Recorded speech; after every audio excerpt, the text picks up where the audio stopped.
오늘 우리에게 주시는 하나님의 말씀 에스겔 25장 1절부터 17절까지 말씀입니다. 에스겔 25장 1절부터 17절까지 말씀 이제 봉독하겠습니다. 하나님의 말씀 경청하십시오. 주님께서 나에게 말씀하셨다. 사람아, 암몬 자손이 있는 쪽으로 얼굴을 돌리고 그들을 규탄하는 예언을 하여라. 너는 암몬 자손에게 전하여라. 그들에게 나 주 하나님의 말을 들으라고 하여라. 나 주 하나님이 말한다. 내 성전이 더럽혀졌을 때에 너는 그것을 보고 잘되었다고 하였고, 이스라엘 땅이 황폐하게 되었을 때에 너희는 그것을 보고도 잘되었다고 하였고, 유다 백성이 포로로 잡혀 끌려갔을 때에도 그들을 보고 잘되었다고 소리쳤다. 그러므로 내가 너를 동방 사람들의 소유로 넘겨주겠다. 그들이 내 땅에 들어와서 진을 치고 내 땅 가운데 자기들의 살 장막을 칠 것이다. 그들이 내 땅에서 나는 열매를 먹고 내 땅에서 나는 젖을 마실 것이다. 내가 랍바를 낙타의 우리로 만들고 암몬 족속이 사는 곳을 양떼가 눕는 곳으로 만들겠다. 그때야 너희가 비로소 내가 주인 줄을 알게 될 것이다. 나 주 하나님이 말한다. 이스라엘 땅이 황폐해졌을 때에 너는 이것을 고소하게 여겨 손뼉을 치고 발을 구르며 좋아하였고 경멸에 찬 마음으로 기뻐하였으므로 내가 내 손을 뻗쳐서 너를 치고 내가 여러 민족에게 약탈을 당하도록 너를 넘겨주겠다. 내가 이렇게 너를 만민 가운데서 끊어버리며 여러 나라 가운데서 너를 망하게 하겠다. 내가 너를 망하게 놓아두겠다. 그때야 너는 비로소 내가 주인 줄 알 것이다. 나 주 하나님이 말한다. 모압이 말하기를 유다 족속도 모든 이방 백성이나 다름이 없다고 한다.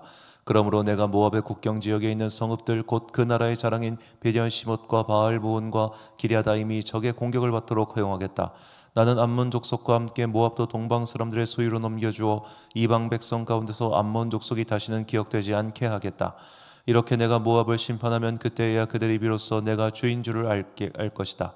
나 주 하나님이 말한다. 에돔이 지나친 복수심을 품고 유다 족속을 괴롭히며 그들에게 지나치게 보복함으로써 큰 죄를 지었다.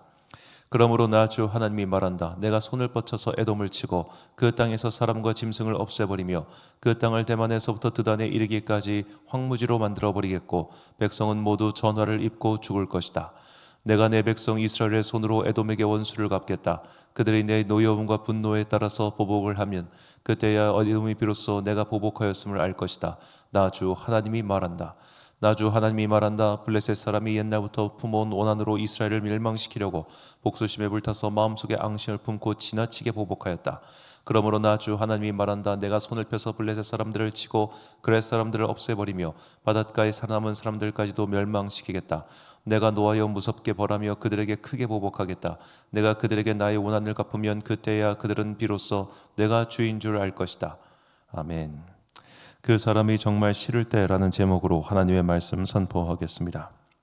자, 오늘부터 무려 32장까지 어떤 내용이 계속해서 나오냐면 이스라엘 민족 주변의 이방 나라들에 대한 심판의 말씀이 이렇게 길게 나옵니다. 정말 일단 25장에는 암몬, 모압, 에돔, 블레셋이라고 하는 전통적인 아주 그들의 대적에 대해서 심판의 말씀이 그냥 쭉 몰려 있다고 하면 또 독특하게도 26장부터 28장까지 두로와 시돈에 대한 심판의 말씀이 굉장히 길고 또 이집트에 대한 심판의 말씀 또한 엄청나게 깁니다.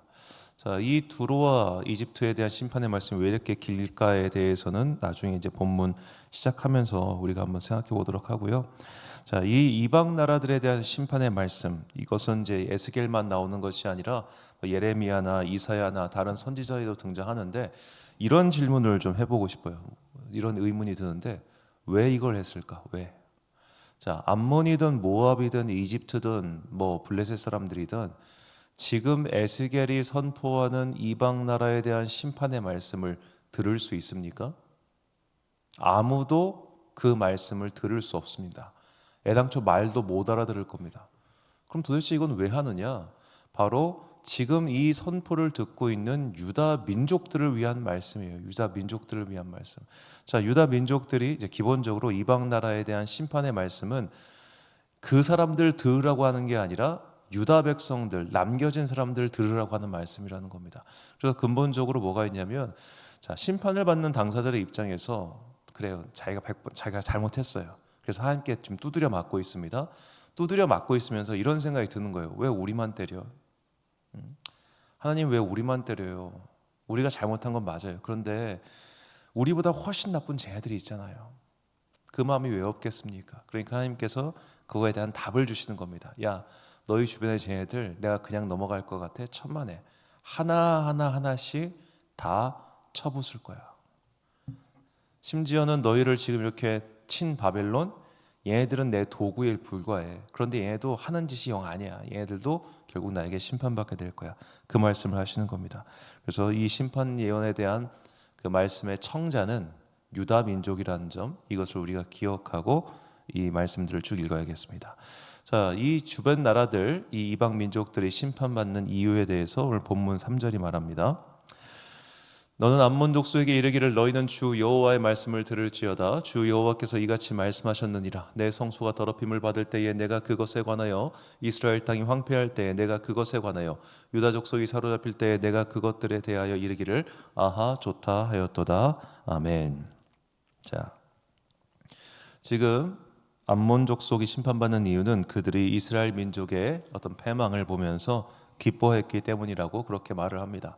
자, 암몬, 모압, 블레셋, 오늘 본문에 나온 이 세 족속은 이스라엘의 정통적인 대적들이죠. 에돔을 포함해서.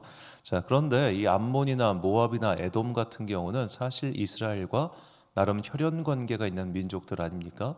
아브라함의 조카 롯의 후손들이 암몬과 모압이고 이스라엘 야곱의 형이었던 에서의 후손들이 에돔입니다. 그래서 하나님께서 처음에 출애굽을 하고 가나안 땅으로 들어갔을 때 그들의 영토를 너희가 건들지 말아라 라고 했는데 그들이 먼저 건드려서 이 원한 관계가 시작되었죠. 자, 모압 같은 경우는 다윗 왕의 일종의 외척 가문이라고 할 수 있기 때문에 다윗이 이제 사울 왕을 피해서 도망 다닐 때 자신의 가족들을 모압 왕에게 의탁시킬 만큼 그들과 관계가 좋았습니다. 그랬는데 또 나중에 암몬 왕 나하스였던가요? 그렇게 막 다윗의 사신을 모욕하고 그런 일을 벌이니까 결국 다윗과 전쟁을 벌이게 되었고 그때부터 암몬 자손들이 다윗과 그리고 또 요압에 대해서 깊은 원한을 갖게 되지 않았습니까? 자, 처음에는 그들과 공존할 생각이 있었습니다. 처음에는 그들과 함께할 생각이 있었습니다.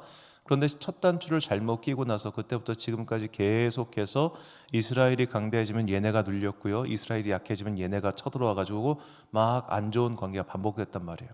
그런 관계가 수백 년 동안 반복됐으니 당연히 저 원수 같은 이스라엘이 패망했으니까 이 사람들이 안 기뻤겠습니까? 안 기쁠 리가 있겠습니까? 예를 들어 우리나라도 사이가 안 좋은 나라가 있죠. 사이가 국민 감정이 아주 안 좋은 나라가 있습니다. 예, 그냥 중국입니다. 우리나라 사람들이 중국을 아주 싫어하죠. 이제는 일본을 싫어한다는 국민 대답보다 중국을 싫어한다는 국민 대답이 훨씬 더 많을 겁니다. 훨씬 높을 겁니다. 40대 이하 같은 경우는 반일 감정이 그렇게 많지가 않아요. 특히 이제 지금 30대 이하로 내려가면 반일 감정보다는 오히려 친일 감정이, 그러니까 그 친일 감정이라는 게 어떤 과거의 친일 감정 그런 게 아니라 정말 일본에 대해서 어찌 보면 훨씬 더 가깝게 여기는 그런 게 있습니다.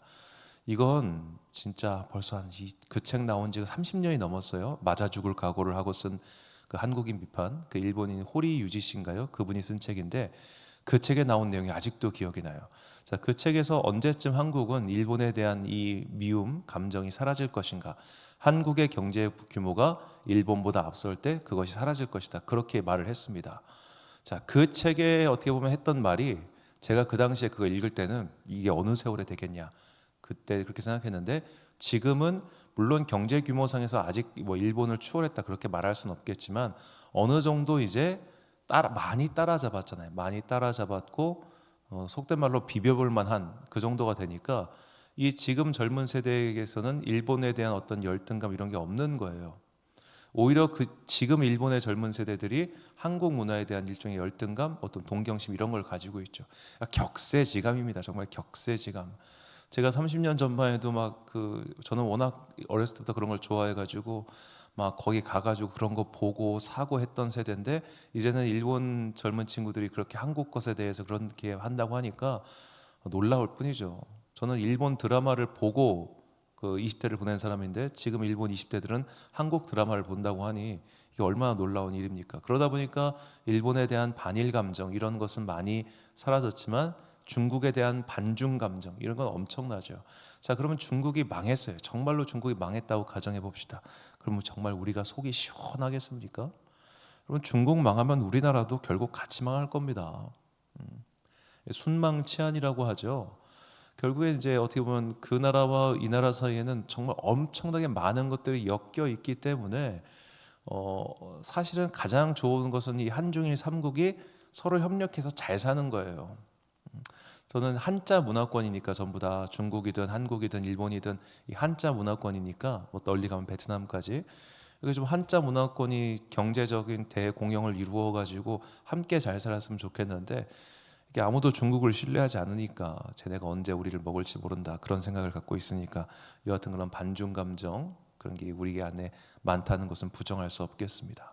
그렇다고 해서 우리가 그들이 망하기를 바라거나 기도한다거나 저것들 망해야 돼 이렇게 마음을 품고 사는 것은 그 또한 건강하지 못한 마음가짐이죠. 자, 욥이 자신의 무죄함을 항변하면서 이런 말을 합니다. 욥기 31장 29절과 30절 말씀을 보니까 내가 언제 나를 미워하는 자의 멸망을 기뻐하고 그가 재난을 당함으로 즐거워하였던가. 실상은 나는 그가 죽기를 구하는 말로 그의 생명을 저주하여 내 입이 범죄하게 하지 아니하였노라. 자, 욥은 자신의 무죄를 항변하면서 그렇게 말을 합니다. 나는 내가 미워하는 자의 멸망을 기뻐한 적도 없다. 그를 미워하는 말을 뱉은 적도 없다라고 말입니다. 바꿔 말하자면 누군가를 미워하는 마음 그리고 그의 멸망을 바라는 그런 말들 이런 것이 하나님 보시기에 죄가 될 수 있다는 겁니다.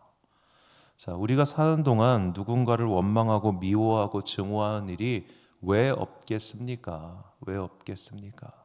특히 그냥 뭐 막연하게 누군가를 혐오할 수도 있지만 정말로 나의 삶에서 만나는 그 구체적인 그 대상에 대한 미움의 마음을 품는 것은 어찌 보면 인간으로서 굉장히 당연한 감정의 결과라고 할 수 있습니다. 미워하고 슬퍼하고 사랑하고 증오하고 이런 것들이 반복되는 것이 인생의 한 모습이겠죠. 하지만 누군가를 극도로 미워하고 그가 망했을 때 잘됐다라고 박수를 칠 정도로 그를 싫어하고 있다면 그 마음은 이미 당신의 영혼을 좀먹고 있으니 그런 마음은 버리라는 겁니다.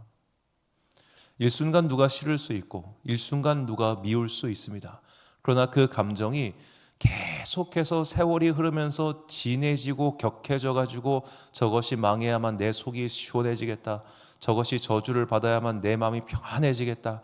내가 저 녀석과 저 녀석의 자식들과 저 녀석의 후손들까지 몽땅 망하는 걸 내가 꼭 봐야겠다라고 하는 그 강렬한 불꽃 같은 복수심, 분노가 내 가슴속에 있을 때 그 불꽃이 저 사람만 태우겠습니까? 내 가슴도 태우고 내 주변도 함께 태웁니다. 미움의 불꽃은 소화기가 없습니다. 애당초 피우지 않는 게 가장 좋죠. 잠깐 생겨났을 때 그때마다 잔불 진압하지 않으면 활활 타는 산불이 될 겁니다. 우리 안에 있는 미움의 불꽃이 활활 타오를 때 자꾸만 그것이 고개를 쳐들 때 그리고 내 안에서 그 미움을 정당화시키려고 하는 마음이 자꾸만 생겨날 때 그때 주님의 말씀을 기억합시다. 마태복음 5장 43절부터 45절까지 말씀입니다. 또 내 이웃을 사랑하고 내 원수를 미워하라 하였다는 것을 너희가 들었으나 나는 너희에게 이르노니 너희 원수를 사랑하며 너희를 박해하는 자를 위하여 기도하라. 이것이 한즉 하늘에 계신 너희 아버지의 아들이 되리니 이는 하나님이 그 해를 악인과 선인에게 비추시며 비를 의로운 자와 불의한 자에게 내려주심이라. 아멘. 사랑하는 지혜빛 광성교회 성도 여러분, 그리고 이 예배를 함께 드리고 계신 귀한 주님의 자녀 여러분, 순례절기 사순절 넷째 주간을 맞이하여 다시 한번 예수님의 말씀을 기억해 봅시다. 예수님께서 우리 인간이 불가능한 것을 하라고 하셨겠습니까?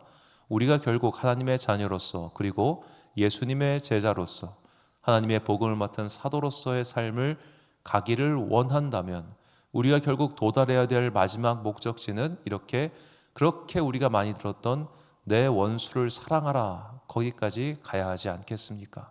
내 원수를 미워하고 증오하고 그가 멸망하길 바라는 것은 어찌 보면 지극히 당연한 인간적인 마음일 수 있으나 그 마음을 하나님께서 기뻐하지 않으시며 무엇보다 그런 마음이 내 영혼에 아무런 쓸모가 없는 그저 독소에 불과하다는 것을 잊지 마시고 정말로 많이 들었던 그 말씀, 내 원수를 사랑하라.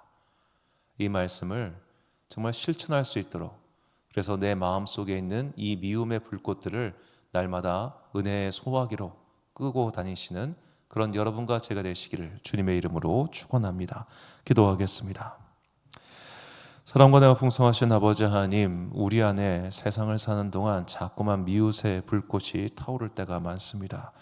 그 불을 꺼트려도 잔불처럼 번져나가서 우리의 영혼뿐만 아니라 내 인생 주위 사람들까지 해를 끼칠 때가 많습니다. 주님, 내가 미움의 불꽃에 잠식당하지 아니하도록 은혜의 소낙비를 내려 주옵소서. 그리하여 이 불꽃이 내 영혼과 내 이웃을 해치지 아니하도록 주님 우리를 지켜 주옵소서. 안동과 의성 지역의 산불로 인해서 많은 사람들이 괴로움을 겪고 있습니다. 주님, 그곳에 속히 비를 내려주사 그곳에 비가 꺼지게 하시고 안타까운 생명들이 더 이상 희생되지 아니하도록 주님 은총을 베풀어 주옵소서. 힘겨운 시기를 살아가고 있는 이 땅의 모든 백성들에게 주님의 은혜의 소낙비가 마치 달콤한 단비처럼 내리기를 간절히 소망하오며 이 모든 말씀 우리 구주 예수 그리스도의 이름으로 기도드립니다. 아멘. 오늘의 기도 제목입니다. 내가 미워하는 사람은 누구입니까? 나는 그를 사랑할 수 있게 해달라는 그런 진솔한 기도를 드릴 수 있습니까? 내 안에 있는 미움과 원망 그리고 분노에 대해서 돌아볼 수 있도록 하나님 앞에서 마음을 토로해 봅시다. 오늘 주신 기도의 제목 가지고 기도와 묵상의 힘쓰나로 되시길 바랍니다. 기도하겠습니다.